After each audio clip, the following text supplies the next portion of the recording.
Good afternoon, everybody. Hey, Black Butterfly. See, there's a chat right there. You can see what people are saying. Hey, Black Butterfly, how are you doing this afternoon? And then, just click that live chat, and that way we can see what people are saying right here. There you go. That's weird. Yep. Thanks for tuning in today. We are going to have a segment today on, like the title says, domestic violence and stalking. And the reason why I'm doing this segment, just to let some of you guys know, I didn't tell my story on here before, but I wanted you guys to hear it from another person because Domestic Violence Month is in October. So what I plan to do is to interview someone once a month leading up to October so that we can get a jump start on Domestic Violence Awareness Month. And I have with me here Tasha. Hello. Who is a survivor of domestic violence and stalking. And she is going to tell you her story of what she went through and how she survived it, how she got out of the situation, and what the end results was. And then after that, we're going to take questions. I'm going to have the phone lines open. So if anybody wants to call in and ask questions or ask her anything, feel free to do that. So that's how this interview is going to go today. You're great, but it is really hot in Philly. Oh, what is it today? It's like 95. It's almost 100 here, but it feels like 105 with the heat index. So yeah, so it's really hot here too. It's really hot. But anyway, if you want to introduce yourself and just... Okay. Hello, my name is Tasha, and I'm going to speak on my experience of domestic violence and stalking. It was a very short amount of time, span of about 3 months, so I'm going to condense it. If you have any questions, please feel free to ask them as I go along. For the sake of some family members, I'm going to cut out a lot of the gory details of it. Just give you the synopsis of what happened to me and how I got through it. I ran into an old childhood friend. We've known each other since grade school, high school. Didn't connect again until young adult, at a football game. He was a coach for a youth team. So we were talking and decided to meet up and just have lunch or just hang out. I invited him over to my house, which I normally do instead of going out in public. At that time, just decided to get to know him a little better and hang out. It's not something that I normally do. Most of this leading up to the events was totally not in my character, not things that I would do, but I invited him over. One thing led to another. He started to come over more. The visits increased more than what I necessarily wanted them to. By the time I started mentioning, like, man, I gotta go to work, you're over here a little too much, that's when you can see the anger or just him being rude and saying things that, normal people wouldn't say in the beginning. So again, I just looked over it, let it go. It would be times where we would be gone from the house and I would come home and he's sitting on the porch.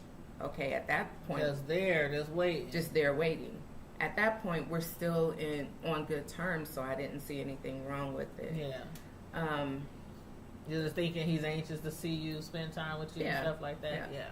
So going into a month of this, his behavior started to increase. He started to get more aggressive, angry, telling me what I should and shouldn't wear, telling my kids what they could and couldn't do, who I could have at my house.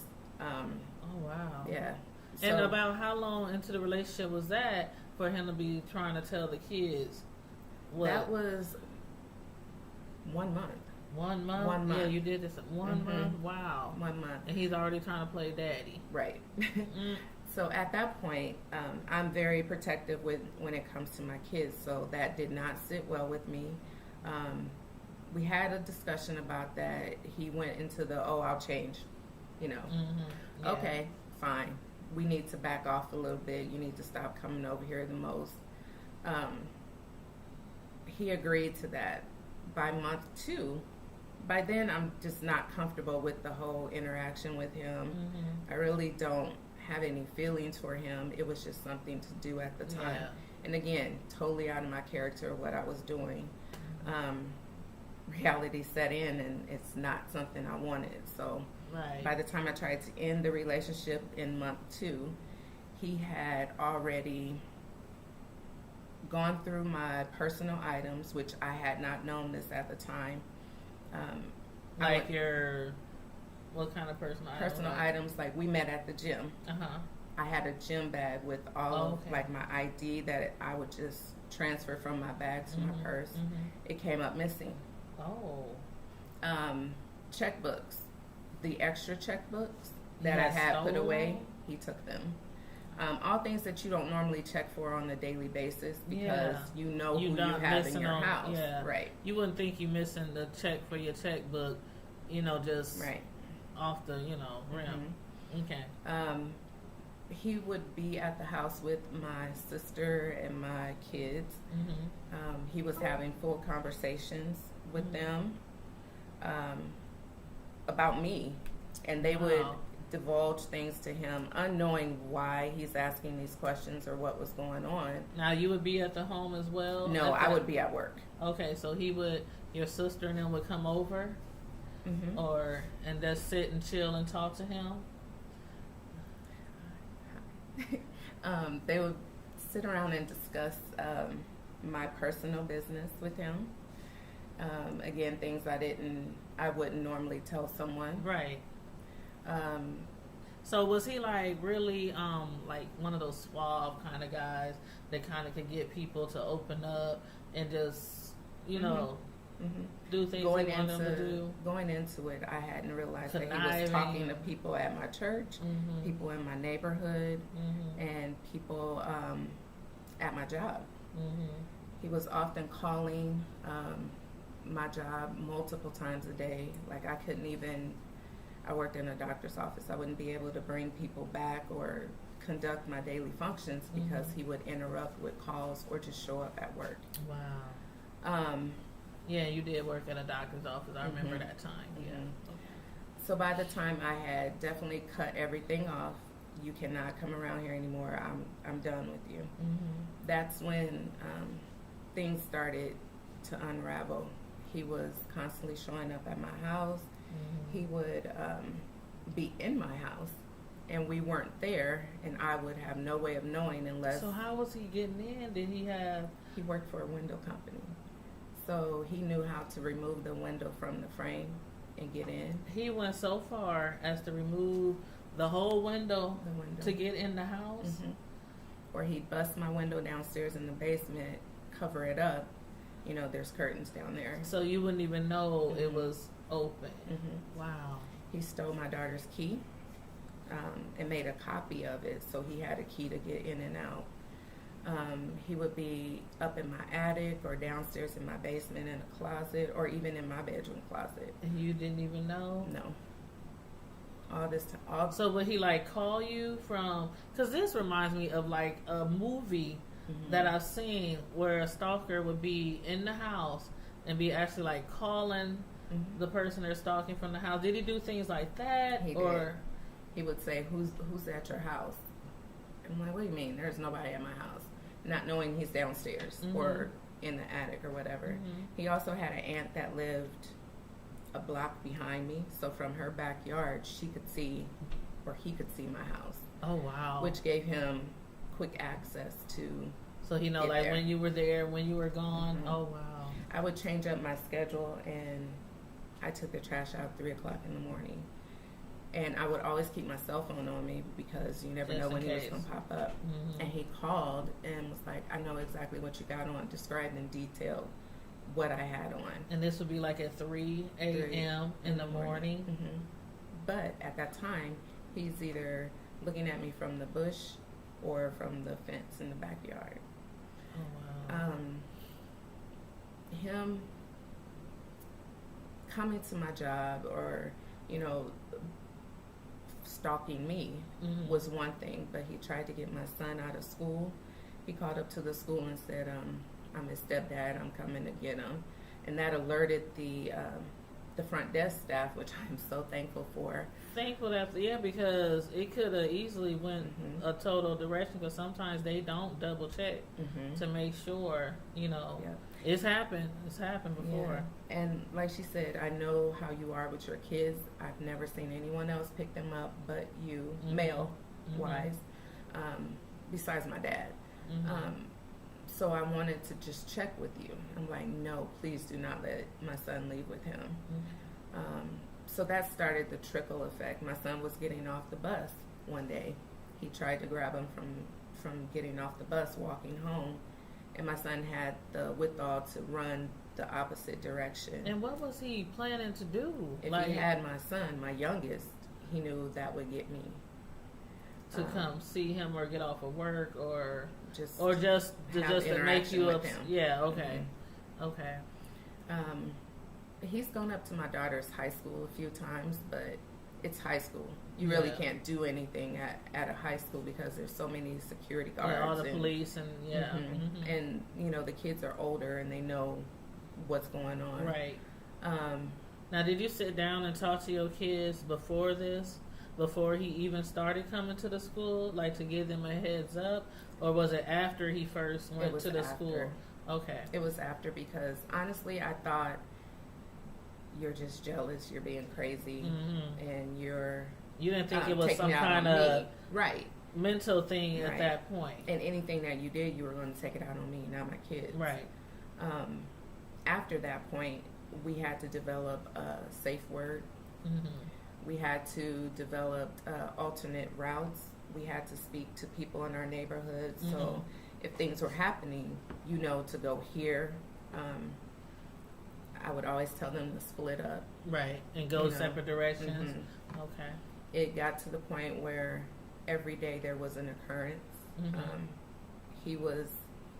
My neighbors were walking right across the street from me. One of my older neighbors, military, very protective, was walking around the house at night. So your neighbors knew what was going on, and they would watch your house and the windows and entrances and stuff like that for you? That was nice. Those were the neighbors in front on that block. Okay. But behind, where he was coming in through the windows or, you know, had the key to unlock the door, that was the issue. Right. Okay. One particular time I came to the house, there would be many nights where I would drive around in the car all night and my kids would sleep in the car.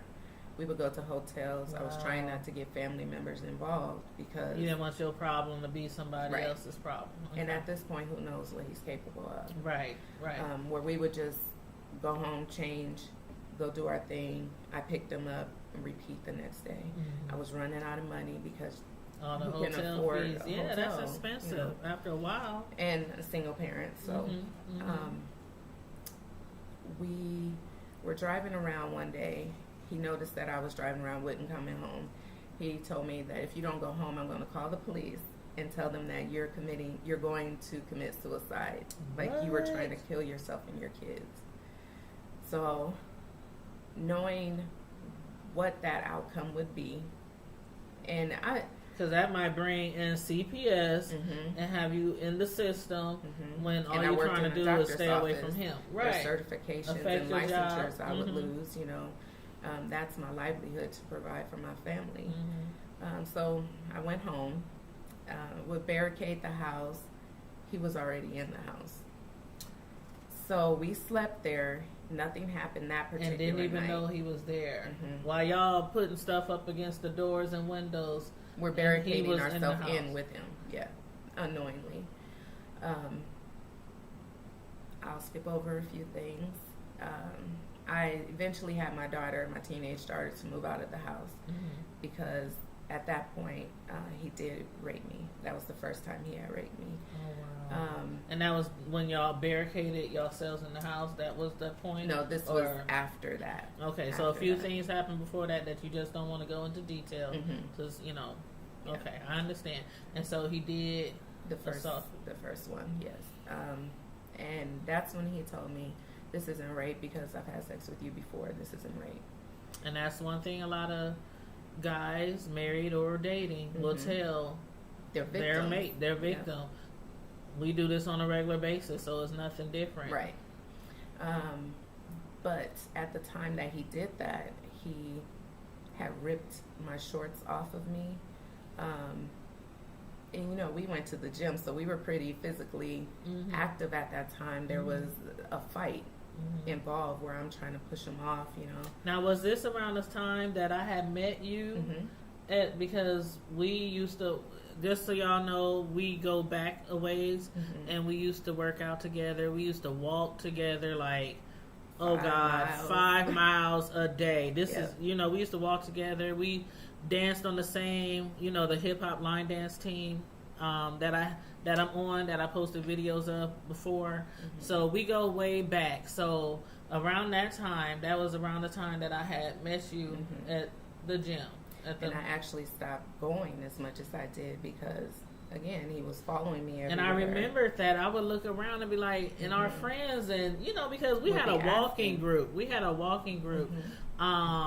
And people would ask, where's Tosh? She's always here. Where's Tosh? She's, you know, so yeah, people were asking. And I'm like, I don't know. I guess she can't.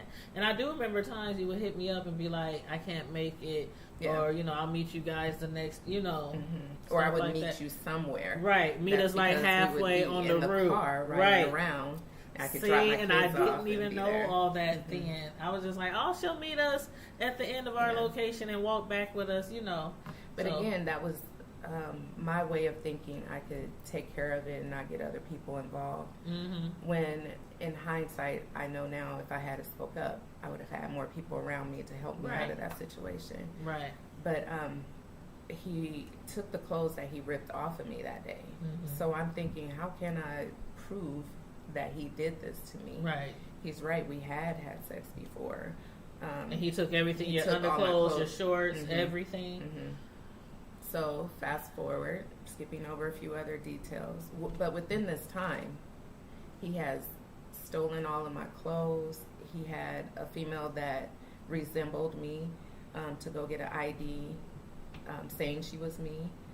He had opened up. And she managed to get the ID? There is footage. There's footage of her shopping, racking up all credit debt. So she got a fake ID saying she was you, and then got credit cards also in your name. And you obviously had some kind of good credit for her to be able to get credit cards. He had checking accounts from that checkbook that I had. And I didn't put all this together until I went to the grocery store and tried to write a check for groceries. And they were like, we can't accept your check. And actually went to multiple stores in my area, and nobody would take my checks, nor would they, my card didn't work. Wow. So I'm like, what is going on? By this time, the bank's closed. Nothing I can do until the next day. I went to Nebraska Furniture Mart to look for a stun gun or something.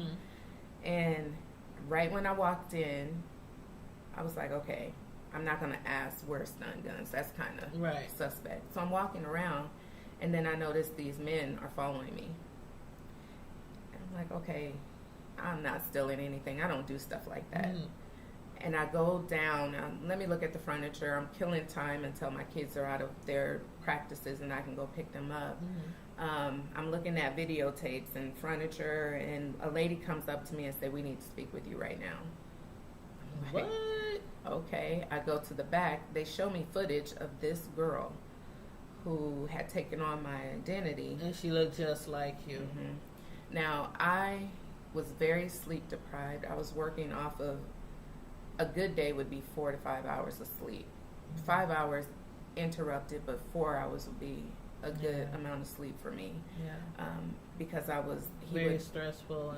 He would knock things over, bust my lawn table or my deck table, just trying stuff. to scare you. It was trying always to, something. Yeah. I had to patrol to make sure we would be safe sleeping. So when they showed me the footage, and they were like, here's your signature, here's this, here's that, and I'm like, that is not me.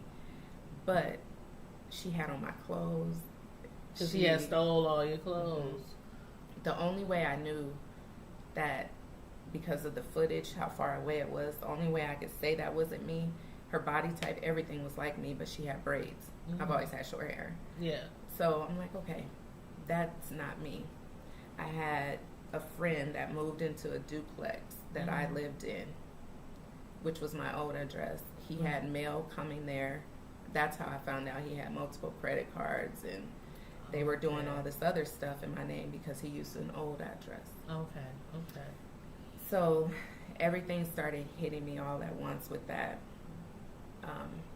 At this time, I was out of money, didn't want to keep getting my family and friends involved, and honestly, a lot of people didn't believe me because he had, again, contacted them and discussed things that I had no idea he was doing, making it seem like it was me. He was a con man. He was a con artist. And they have their way with people to make them believe what they want them to believe. Yeah. He was a very good athlete here in town, so a lot of people took to him because of that. Right. And famous, popular, things like that. Why did he need to stalk somebody? Why did he need to, you know, one of those type of situations? So, I'm sorry, I forgot where I was. Oh, you said he was contacting people? Oh, yes, he was contacting people. So I couldn't go to them and say, this guy is tormenting us, you know, what can I do? I was ashamed to say that I was raped by him. Yeah. So we had to stay at the house. There was no other place that we could go and stay. Yeah. Again, we would barricade everything. There was a few times where we would get home before he got to the house. He pushed the door open. He busted out. I had to replace the frame of my front door 3 separate times. Wow. Finally, when he busted out the window, I heard it and I knew that it was broken. My dad and stuff had to come over and board that up. It just was one thing after another. Now, at this time, you were renting, right? No, I owned the home. You were owning. Okay, that's the home I remembered in the home that you own. Yeah. So basically, you were responsible for everything. Okay. So the credit card stuff, the old address he was using, that was the rental. But where everything happened, it was the home that I had. I was the first homeowner. You know. That something you were proud of, your first house. Exactly. Yeah. Exactly. Take pride in that. Yeah. So. And for him to be destroying it, I know that had to hurt. Yeah. Because that was for me and my kids, you know. Your safe haven. Right.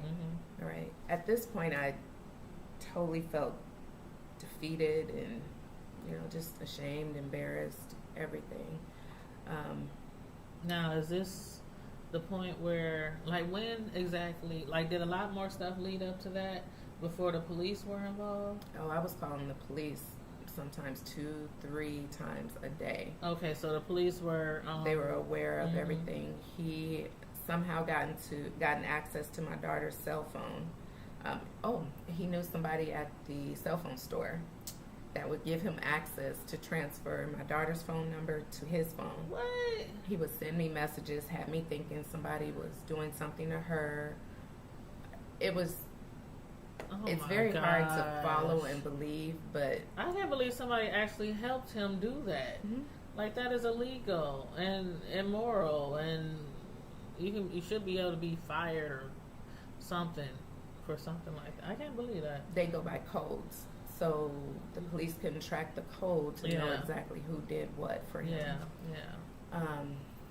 So he was manipulating my daughter's phone. He had the key to the house. Even after once I started changing the locks, that's when the breaking the door frame and busting the windows started happening. And I still had no clue that he would even be up in the attic or downstairs in the basement, you know. Because he worked at a window place, so he was able to get things unhinged and probably put them back together before you got home and hide in the house. Right. And he would just be up there in the attic like all night. Just We would come home and notice things were out of place. But again, I'm working off of no sleep. I'm trying to maintain my household and my kids. I am delusional at this point. Just thinking things or I would forget people's names, dates, time. It was really bad. I had to take a week off of work. I completely lost my voice. I had lost so much weight. My hair started falling out. It was crazy. So again, very stressful. I got in touch with a police officer who gave me very bad advice. Really? His advice was to keep communication open with him. Talk to him. Maybe he'll calm down. Wow. So, okay. That's what the police told her. That's what I was told to do, to try that. So I tried talking to him to get him to calm down. I met him at a park. I won't say the park, but I met him at the park. We walked around this park, so you know there's a lot of secluded areas where people would not see you. Yeah. I believe if there were not men fishing over there, thinking back on it, something would have happened at that time. Yeah. Was he real aggressive at that time? He was until he noticed other people were around. And I was like, I can't reason with you. Get out of my car, we're done talking. You know, I can't believe I even met you here, blah, blah, blah. He started calling the police on me at that time. He started calling pizza delivery, taxis, fire department. Actually, I got a call while I was at work. The fire department was at my house and was about to chop open my door because I was not responding of a report that he had given them. Oh my goodness. I had a police standoff in my yard because of what he called and reported. These are all false reports. Now, what was the standoff about? He said that I had guns. Oh my goodness. And all, yeah. We were driving around trying to stay awake and be away from the house by the airport. At this point, he's following me. Because I was by the airport, he called and told them that I was picking up drugs and guns, and so I had So he was trying to really get you in trouble with the law, one way or another. Lose your children, your home, your job, all that, just because you didn't want to be with him. Every law enforcement, drug enforcement, weapons, they were at my house in full force, searching my whole house. And at this time, I'm belligerent, like, what are y'all doing at my house? You know, I would never do anything to where they pulled a gun out on me because I was just that irate. I was so upset. I definitely had to cool down or it would have turned out really bad. Oh my God.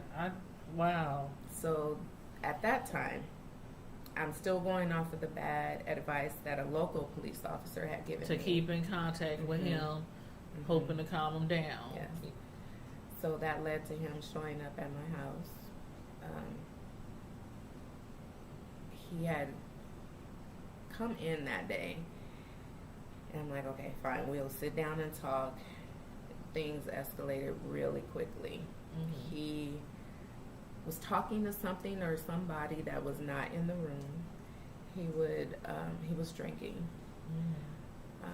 He ran bath water and lit all these candles. Like, I try to do nice stuff for you and you don't even want that. I'm like, no, I don't want you.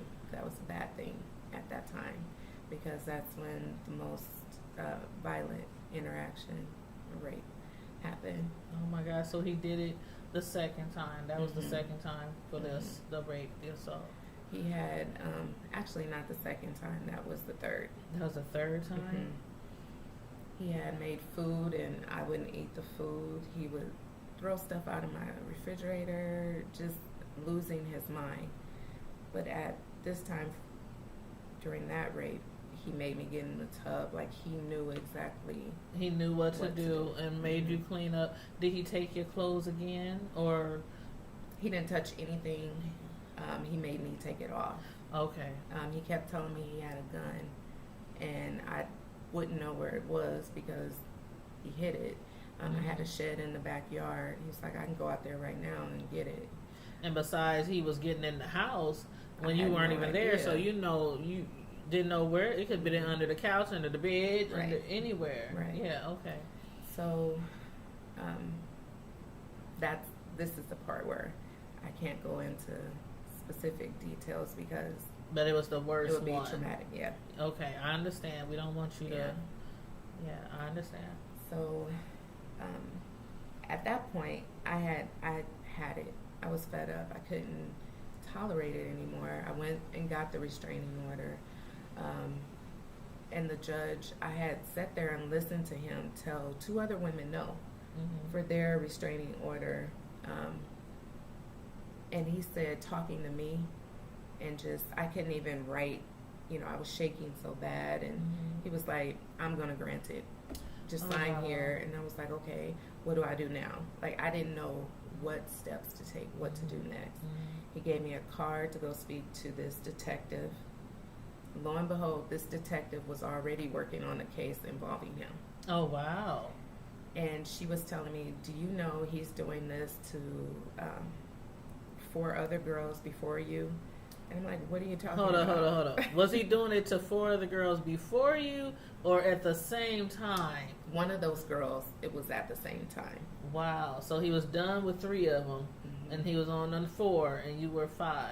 So he was stalking and terrorizing 2 women at the same time, but you were actually the 5th out of all the women so far. The thing about this, the other girl that he was stalking at the same time as me, she lived probably 3 blocks from me. Oh. So this is like the circumference. everything's right there accessible to him. So he can go back and forth to you guys, and oh wow. I had went to his aunt, his mother, and was like pleading for them to help and get him away from us. Like, I don't want to be bothered with him. Just please keep him away from us. I didn't want anybody to get in trouble or go to jail. I thought that would help. Yeah. I found out that he had tied up this girl's son and her. Oh my goodness. Held them at knife point. It was a crazy situation with that. Oh my goodness. No, I'm still not knowing that that's him doing this. So how did you find this out? Was it something on the news, or was it? It was on the news. And you had no idea that he was the perp who had did that. By the time I got involved with law enforcement to, try and rectify this, to get everything to calm down, he had come to my house again. I didn't know he was in the house. We're getting all of our stuff together. He's hiding downstairs in my closet. I run to the bank. I left my grandmother and my 2 children there. Oh my God. I run to the bank because we're getting close. I have money. Let me take it out real quick before something else happens so we can go stay at a hotel. Y'all get y'all stuff together. My daughter calls me. It's like, Mom, I smell smoke in the house. What do you mean you smell smoke? Cigarettes. Because he smoked cigarettes. Oh, wow. So I call the police. I dash back to the house, and I get there. The police are there. They're searching the house. He jets past the police officer. Oh, my God. So they caught him in the act. No. They caught him in the act, but remember I said he was a star athlete. Oh, yeah. He outran them. Yeah. He ran to his aunt's house, who lives because a he block used to behind play me. football and track, right? Okay, I remember. So he ran to this aunt's house, and that's where I was able to point that out to him. That's where he was arrested. They let him out the next day, and it was just on after that. Oh my God, that probably pissed him off even further. It did. Yeah. There was more damage to my house. He just would not stop. So finally, I woke up one morning and said, "Forget it." I went and applied and got approved for an apartment, and just immediately started moving things out. I was trying to get the bank to understand that I can't pay you because he's taking all of my money. They basically didn't care. Your they didn't homeowner, care. deal with it. So you had to leave the home you was purchasing to move into an apartment, and they, they're bankers. They, they don't have hearts for that. They don't care. They want their money. So did they end up making you foreclose, or did you? have I a short did. sale, or I had to foreclose on the house. There was trying to pay for the rent at the apartment, my car, my children's activity, and the mortgage bills. Yeah. And both of our kids was in sports Yes. like their entire life, so Yes. I know the activity fees. That's a lot by itself. So, that's a lot. I just felt like everything was crumbling. I'm getting harassed about these credit things that I did not spend. From him and the couldn't the prove girl. that he spent. I got connected to a lawyer, defense lawyer, and she had spoken to that detective. Come to find out, it was within 5 years, 20 women, and I was like 21, 22. So 20, you were number 22 out of all the women that he had done this to, terrorized and stalked. According to the detective, he progressively got worse or got better at the stalking and terroristic threats, things like that. But I was the only one that was willing to go the route of going to court. Go the extent to put him in. We reached out to several of those women. None of them wanted to help me. I can imagine. Yeah. I can imagine. A lot Just of them from were what you scared. went through, and we don't even know all of their stories. And the one who he put a knife on and tied her and her son up, was she willing? She did help. She did help. Okay, that's good. She That's did good. help. She would not get her son involved, which I totally understand. Right. And how old was he? He was under the age of 12. I can't recall exactly He how old tied was. up a little kid. Under the age of 12. He probably still. Oh my God.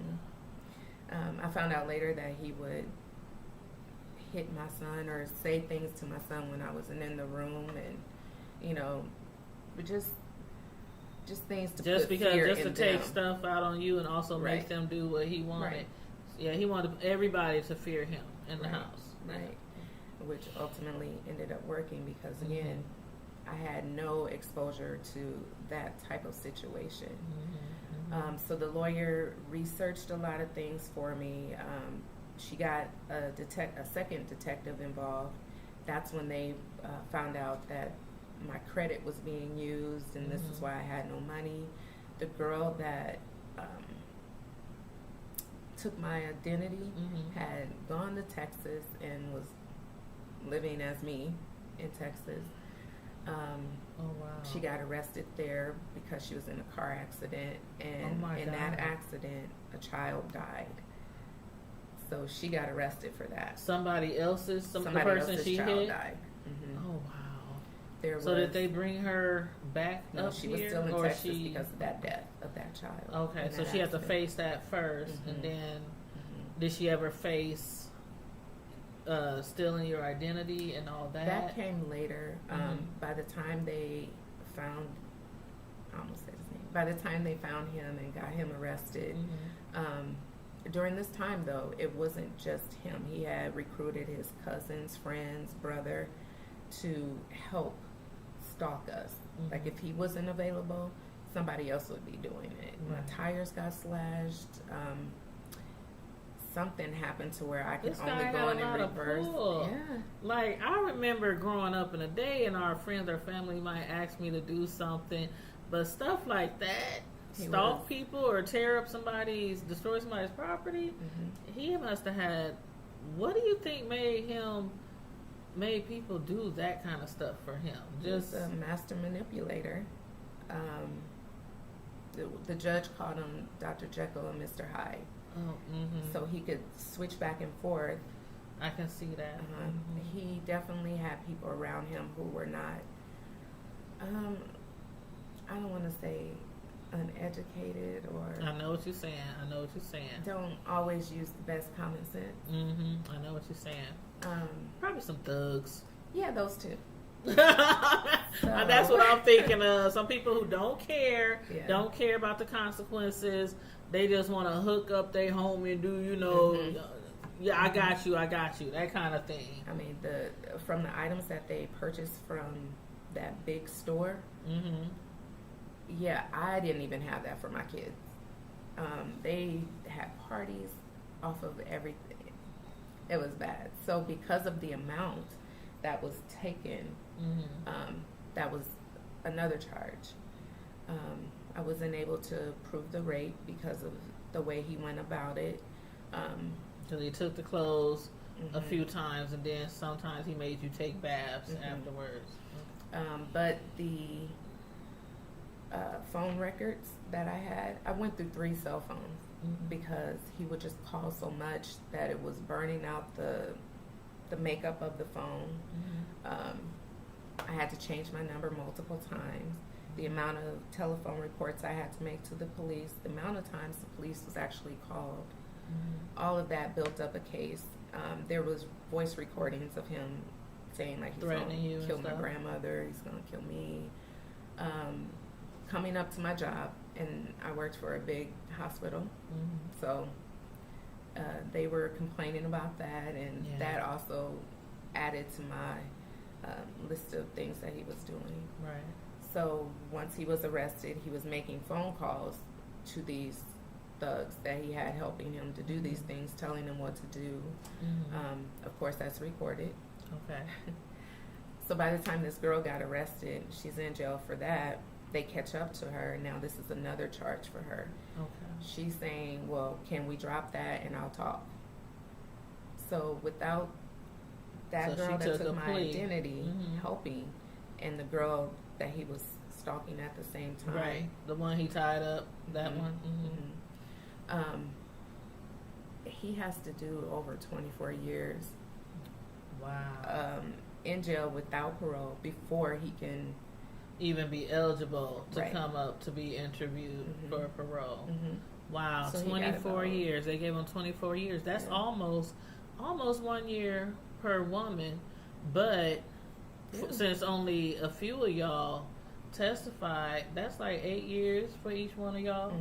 So that's a lot of time. I think he deserved it. And I think that More than was, deserved I it. mean, I'm sure you probably would rather he probably never get out. But Well, after he does that 20 plus years, there is, if he gets denied, then he has to do, it's another 10 on to that, Oh, 10, 15 wow. on to that. So that's almost 40 years if he does not get parole. right. Now that is what I'm talking about. That's I was extremely. And by that time, he'd be too old to even show.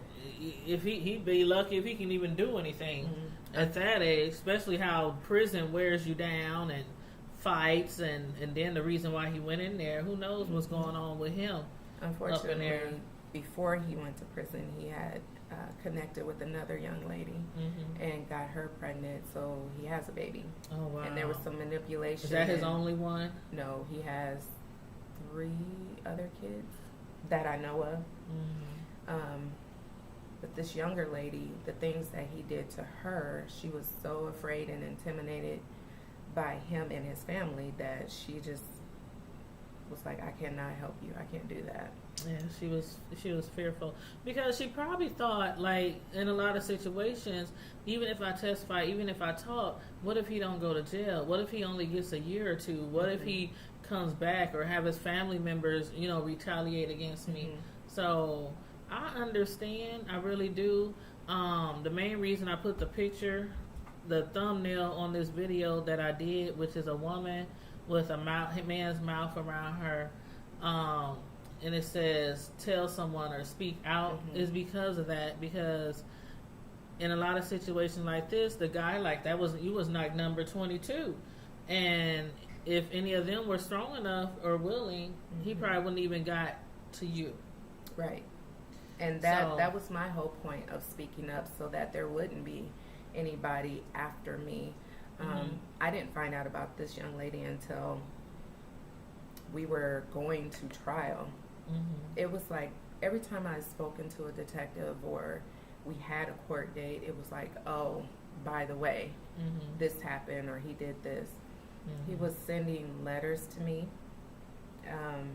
that was ultimately intercepted, there was to be no communication with me or the other lady that helped out, and he still was sending letters, had people calling or coming by. The lady that he had the baby with, he had one of his friends go to her door, knock on the door, and say, "Are you so and so?" "Yes, that's me. Here, he's on the phone. He wants to talk to you." Like, there was supposed to be people no willing contact. to go all Right. out just for him. This Right. Found out later that he was manipulating people in jail and taking their, I don't know how they do the phone system there. They use the phone by codes or something. He was using their codes to make phone calls. Oh wow! So that it wouldn't be connected. And probably to him. saying their name or something when they say, "State your name," so the other person on the end know who's calling. Very conniving, very manipulative. If he would have got less than what he got, I wouldn't still be here. I would have definitely moved. I would have too. And I would have too. And if I remember correctly, I swear I remember a time when you had mentioned a long time ago you thought about moving out of town, but it was like a lot of things because we were friends, you guys, for a while before she even opened up to me and started to tell me little bits and pieces, because I think we had got on in that subject because we just started talking about guys, and I told you my story. We would just bounce stories off of each other, you know, as women and friends do. But when she told me her story, I was like, dang, that makes my story seem like nothing, you know, but compared it was to definitely not something to one up. Right. If most women don't speak out and say anything about what happened to them unless someone else is willing to open up as well. So then you feel like you have an even deeper connection with that person to open up and speak on it. Otherwise, if he would have left me alone, I would have been content to just not say anything. Right. But he didn't. So then, okay, now I gotta help. You gotta help yourself and your family and your children, because the bottom line is you have to look out for you. And I always, you know, they always tell people we don't know the outcome of what'll happen, whether it's a parent, a boyfriend, a husband, you know, that's abusing you, but the abuse won't stop usually unless you speak out. And sometimes, I mean, we don't even know the results after that, because you know how the results can go. I mean, people come up missing, people come up murdered, you know, kidnapped, disfigured, all that kind of stuff. We don't know the outcome of that, but I think it's always best to tell, and sometimes I'd rather fight. Just to think about, you know, what I went through and what you went through, and a lot of ladies. I myself, I'm a fighter, and I'm like, okay, if I go down, I fought my way. You know, I just didn't lie down, and that's the thing. A lot of women have to know is like you can't just lie there and keep taking it. Fight, even if you lose on the end, you went out with a fight. You know what I mean? Well, I think, and it's like, go ahead, Josh. My situation again was only a 3-month time span, but I had a plan, like to get out, and not. My main goal was not to involve other people in that situation, because I knew what I was going through. I wouldn't want to get you involved, and then now he's coming to you, bothering you. We had. Oh, and also I wanted to ask you about something else. After that, I just don't want to forget it. But could you tell them about the shelter where you know, that too? I didn't mean to cut you off. No, you're fine. When I lived in the apartment, my apartment got broken into twice. And that's where all the major damage of my car started to happen. So he found out where you moved to in the apartment. Okay. Because as the detective said, this is not a coincidence that you left from this situation and now these same things are happening to you here. And the apartments that I moved into was not a bad area. It's a very good spot. So they found it was a part of the shelter, a homeless shelter. because at first they wanted to move me and my kids way western Nebraska, where I knew no one. In the boondocks. Yes, I knew no one. I would not have been working. Just it would have ripped me from everything that I knew. Yeah. So the shelter had an apartment complex that they built that you had to pay rent. It still was an apartment, but it was on their land. Mm-hmm. So I was one of the first tenants to move in there. Okay. There was camera surveillance, 24-hour security on hand. Mm-hmm. Unfortunately, the jail was right behind it. Right behind it. Yes. Okay, so, and that was the place downtown. Right yeah, okay. Mm-hmm.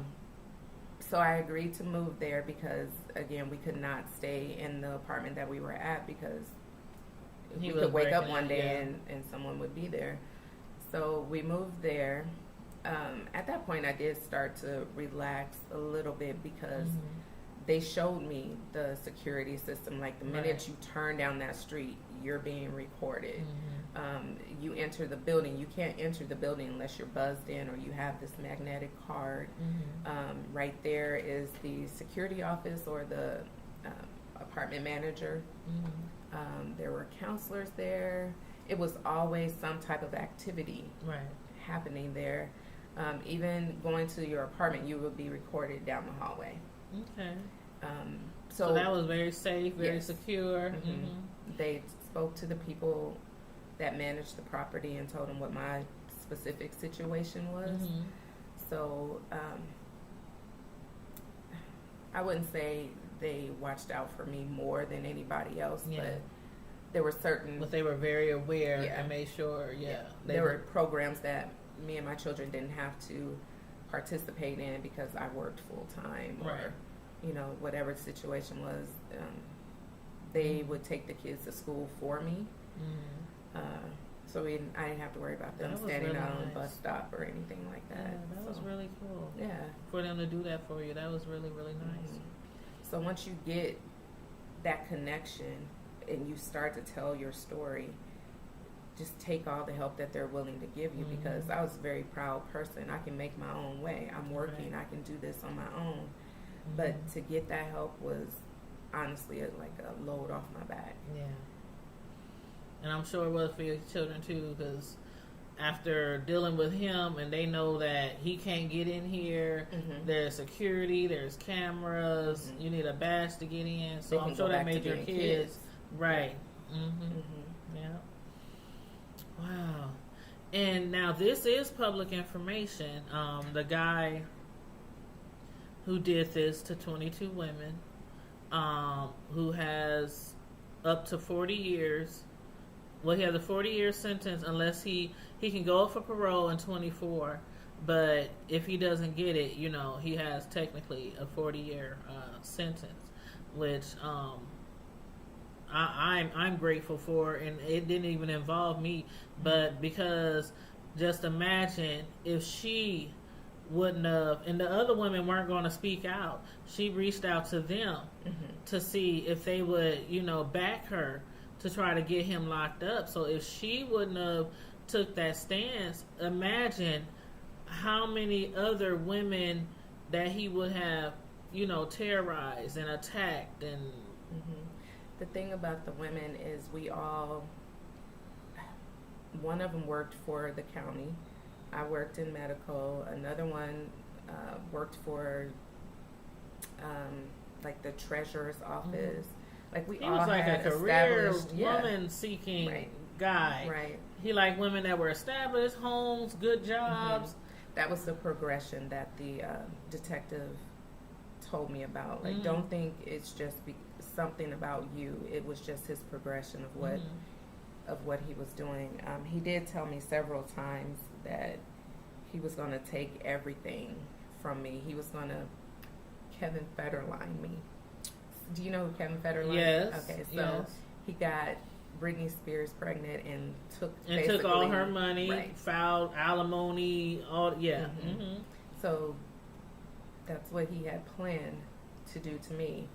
I was like, that is the strangest thing to say to somebody that you're trying to establish a relationship with.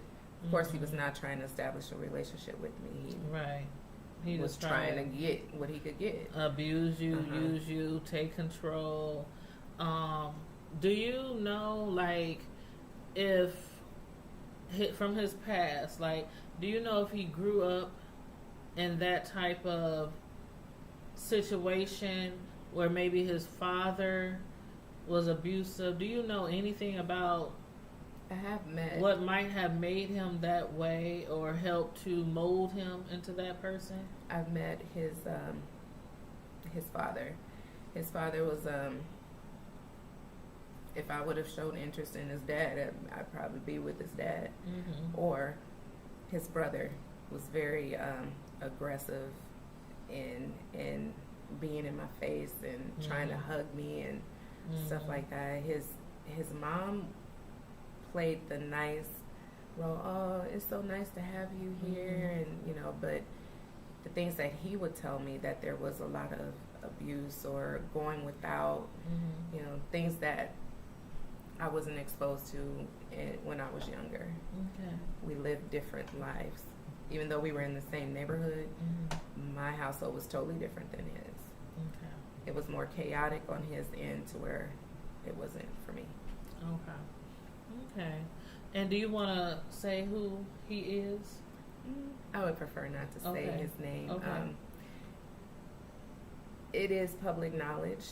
After going through the trial and everything, I had a reporter from London contact me and was saying that she wanted to do a special on the ID network. Have you ever watched that? I always watch that.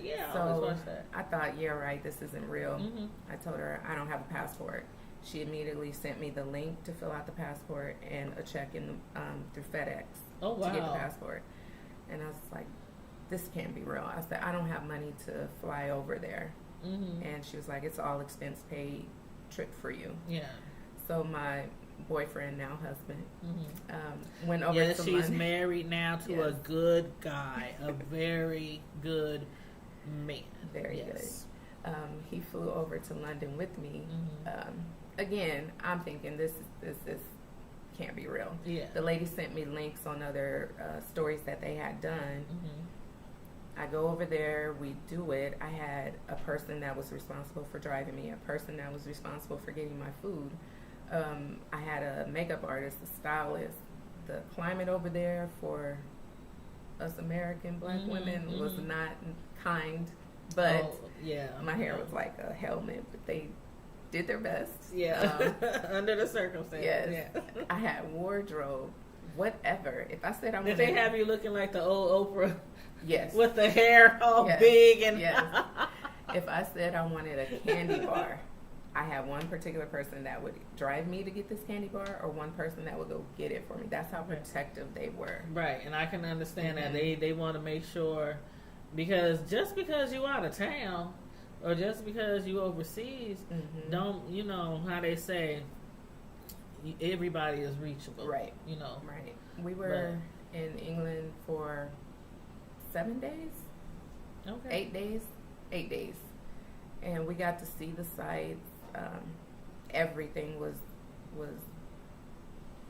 I can't say perfect, because a lot of it was very traumatic for me, because we had to keep talking about everything, but I can imagine.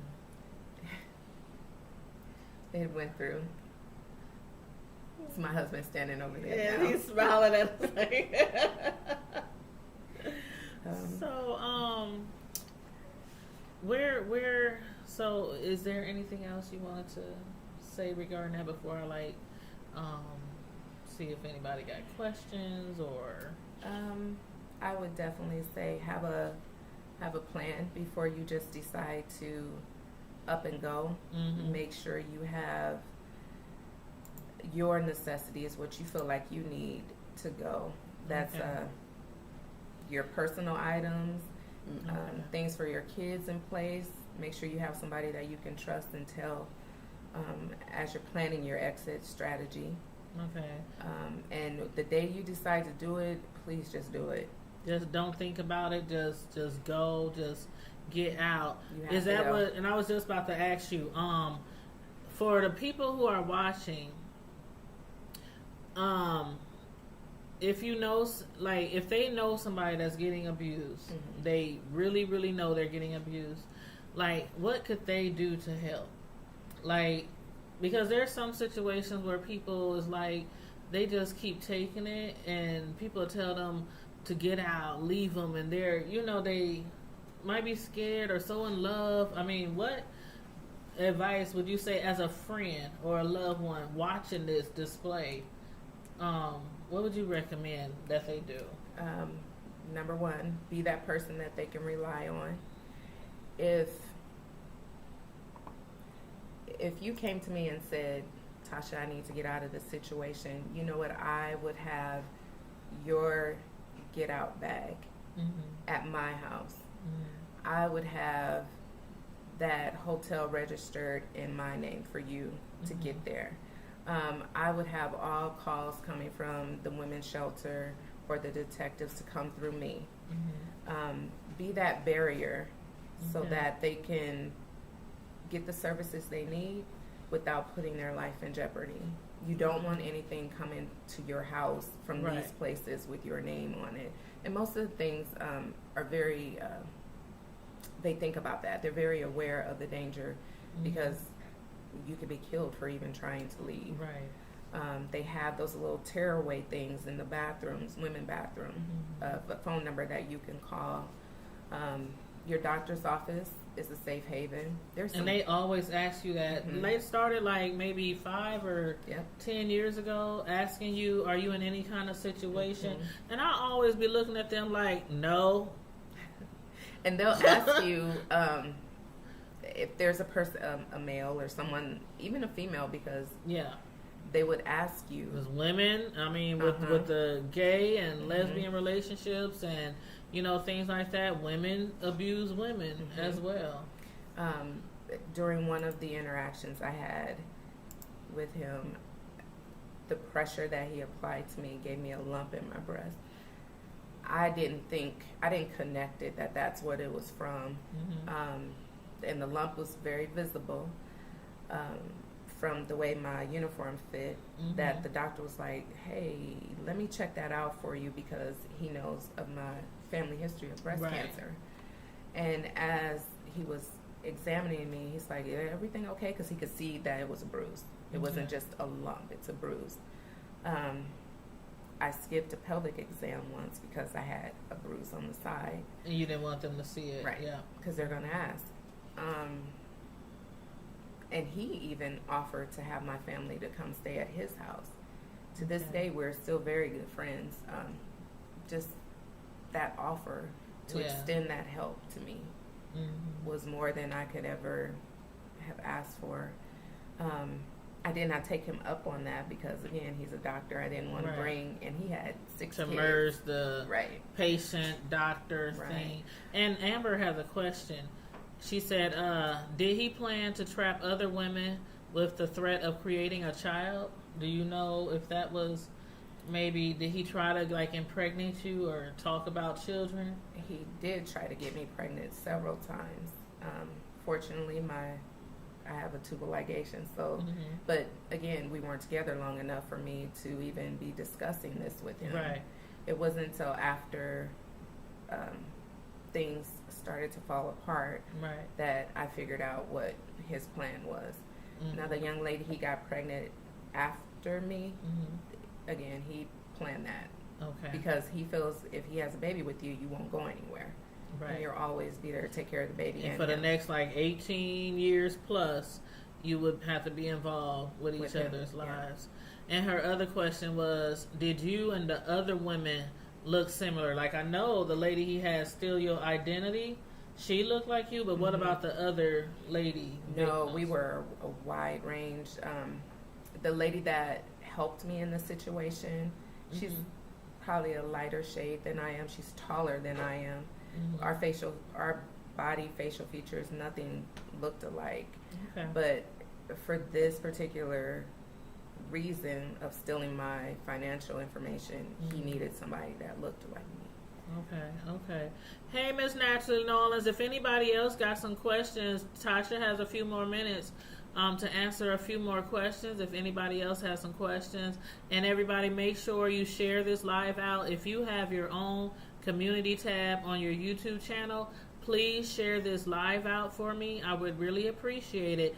Again, we're starting early on domestic violence awareness because it's actually in the month of October.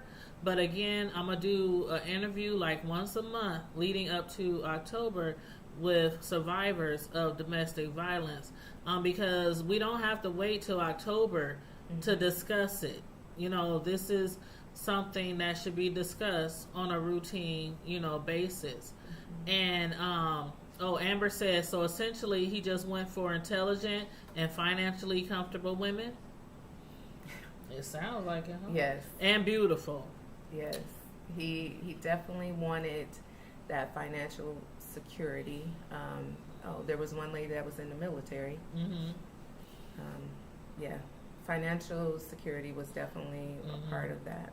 Mm-hmm. Okay. And then one question I wanted to ask was, how did you bounce back? Because you had to give your home back. You had to, all the charges and all the banks and, from the bad credit that them to, how did you bounce back? Did it take you a long time to pay off all your bills? Or were some of those things erased because it wasn't you? Or some of those things were erased, were forgiven. Uh-huh. But a lot of it still remained on my credit because they either didn't believe or didn't take into account that my identity was stolen. Mm-hmm. To this day, I can't go and vote like normal, like you would go vote. I have to go to a specific location and vote. They have to prove that it's me before I can because vote. Of the identity theft. It's probably like, so when your name or social pops up, it has that in the system, or so for the past, except this election, but the past 3. Mm-hmm. I didn't understand. I didn't know. Okay. So my vote was voided, tossed out, because I didn't go to that. That's how Trump got in there because of your vote. It was all my fault. Right. So because of that, it's like I didn't vote for the past 3 elections. Oh. But I'm very aware of where I need to go from here on out. So next time when it's time to vote, you be there. Front and center with the hubby, right?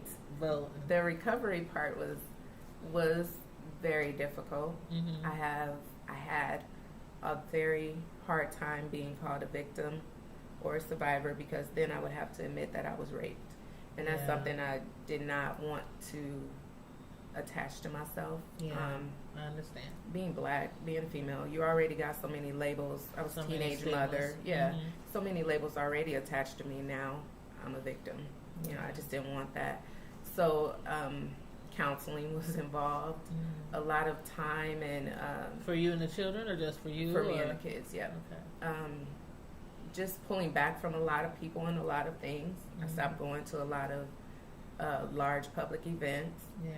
I was very mean to advances from men. Mm-hmm. I was mean. I'm going to say mean. Yeah. It took my husband a very long time to. I was going to ask you, how did he sway you after? Ooh. You don't have to tell personal stuff, but after going through something like that, I can imagine you not trusting men, mm-hmm. or being scared, or have a fear or mm-hmm. discomfort. It got to a point where. He was out. No, I'm sorry. He was in jail, but still was trying to contact me during mm-hmm. the court portion of it. Okay. Is when I met my husband. I was going to trials and just very bitter and angry that I had to deal with this again. Yeah. I explained to him in very non-specific details of what was going on, mm-hmm. and he was absolutely amazing. Very understanding. We were friends, and mm-hmm. He approached it as a protector, okay. and was always there if I needed something. Wanted to go to the court trials with me, and I definitely was kind of like, be like no. your shoulder, your comfort, or a friend. Yeah, we would go to dinner, go to movies, anything to escape my mind off of what was going on there. He interacted with my family, and we felt safe and comfortable. Total, complete opposite. He has military background, so I definitely felt comfortable. Oh yeah. Know how to take him out, just that little pinch around the throat. Right. Right. So I saw that, or I realized that all men aren't the same. Right. And I would have gotta get that out there. Yes, I definitely would have been missing out on a lot had I treated him like he did those things to me. So definitely don't do that, because you could be missing out on a lot. Yes. I'm not saying be nice to everybody, but you could be missing out on your king. Right. Ladies. Okay, we got a few more questions. Well, Amber said that's scary. He's exactly where he belongs. And somebody said, what is your overall warning or message to women that are dating? What is that Maya Angelou saying? Believe people when they show you who you are. Mm-hmm. That one. He definitely gave me warning signs, which I blew off, because in my mind, we're not in a relationship. You don't even have to come around me. I don't care. But in his mind, we were together. What was mine was his. Mm-hmm. And he was telling people, like, yeah, this is my house. And people were coming by my house. And I didn't know this until after the fact. Or my neighbors would call me and like, there's a carload of people at your house. Mm-hmm. So there were warning signs. Trust your gut. And not everybody is telling you things just to keep you from being happy. Sometimes you got to investigate. Yeah. And like I was saying, when I was giving like the pre-interview information yesterday, I was telling people that sometimes, well, I still do this, at my age now, if I meet somebody and I find out his name, I'll hit up my friends and my homegirls. And I was asking women, do y'all do that? And some women was like, yeah, I do that. Like, you gotta ask. Yes. Like, especially with the girl code.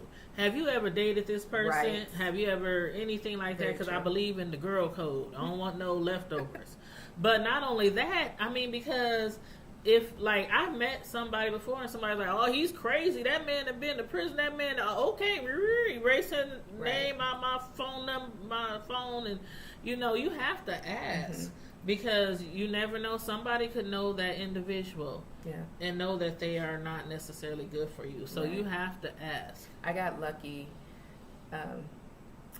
The detectives that worked with me throughout this process, they were saying, if you ever think about dating anybody else, let us know. We'll look into them. So I gave him my husband's name. Oh, they checked him out and everything. They checked him out. Was like, oh no, he's fine. Everything's good. Okay. You're good to go. Yes. You're good to go. Okay. And it wasn't. Was nice. I did tell him that I did that. It wasn't like I'm checking on you or doing anything sneaky. I just have to watch out for me and my kids' safety. Right. First and foremost. Right. A relationship is not that important. Right. Exactly. They are more important. My life is more important than being involved with the man.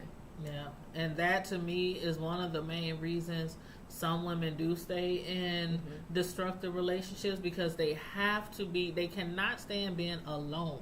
Right. They cannot stand being single and all their girlfriends is out there dating and, married and stuff. They just and sometimes they will put up with stuff that they probably wouldn't normally put up with, but just because they want to have a man. Right. Or and even the financial situation. Even, I was going to say finances, whether they paying the bills, the, sexual relationship, just to have somebody there, just to say they got a man. It's better to start over with that peace of mind than to stay in something that is someone is manipulating you, hurting you physically, mentally, emotionally. Finances is not everything. Yeah. Even the richest people are not happy. Exactly. So don't ever let finances be the reason you stay with someone like that. Yeah. You're welcome. Somebody said, thank you so much for sharing.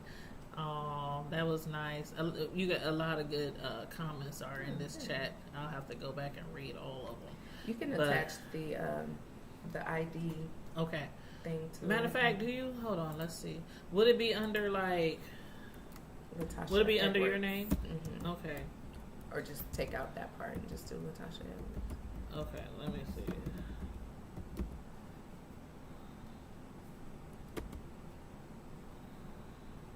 Is this it right here? That's it. Yep.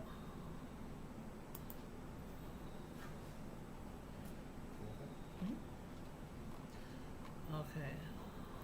So I think Okay, that's just the worded, but for the video, we would have to go to class again. Oh. what do you? You know the exact. No, I don't know. I have the link. I could. Yeah, if you can send me the link, and then because it's called ID. Just take the ID part out. Oh, just take the ID part out. Mm-hmm. Discovery ID. Okay. Just type in my name. Okay. See. This one right here, Absolute 24-Hour Terror. That's just the story, verb, the yeah. written. I have to send you or unless you look under ID Discovery, but yeah. I wonder Go if to it's on videos. YouTube. Go Yeah, on go to there. videos. That's what I was thinking. There it is. Right Of here. mental emotion. That's the interview after court. Okay. So that's just the one This after is the court. This is the actual- actual one. Mhm. Okay, all right, let me right click on this one. Okay, let's see. Right click. Copy link address. Yeah, so 42 minutes. This the one right here? Mhm. Okay. Okay, y'all, I'm going to put the link in here to the interview that she did on the TV show ID. It's actually an ID channel. Discovery. This ID Discovery Channel, which I'm sure a lot of you probably watched before. I watch that show all the time. I'm going to put the link in the chat, and I'll also put it in the comment section after the video. So I just put the link. Actually, hold up. Let me. I have to open up the link because that one's too long. Mhm. So let's see. Oh, it says required payment to watch. Hold on, that can't be it. Discover ID. If you just click on the YouTube one. Yeah, maybe if I click right here. That's weird. Yeah, I'll you're see gonna if I have can to. send the Yeah, link. you're gonna have to send me the link because it shouldn't come up like that. Oh, let me try one more thing. Discovery. I'm gonna just type in Discovery ID.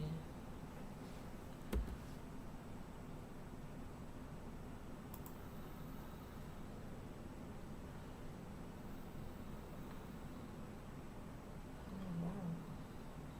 But Damon, they had his name on there. Take my name out, maybe. Yeah, try that one. Nope. Yeah. When you get the link, I'll go ahead and post it in the comment section so people can watch the actual interview that you did on the actual show. Okay. Because this is way too long. It shouldn't be that long. So I don't know what that is. Probably some kind of spam or something. But yeah, so everybody, we want to thank you guys for tuning in. Thank you for tuning in to our first segment of survivors of domestic violence and stalking. And thank you everybody for your likes, for your comments, for your interaction. And Tasha, is there any last thing you want to say or anything at all? Trust your gut feeling, and always think towards the future. Don't stay in that dark, depressed state because you're going to miss out on a lot in life if you stay there. Okay. Awesome. I absolutely agree. And thank you for coming on today. I really, really do appreciate it. I've been wanting to do this for a long time. So I'm glad you did. Give me a hug. Well, thank you for reaching out. Yes, I appreciate no that. problem at all. Okay, you guys, we're gonna get up out of here and let you go for now. Everybody, again, make sure you share this video out and post it on your community tab, and don't forget to like the video on your way out. Stay safe, be blessed, and I'm out.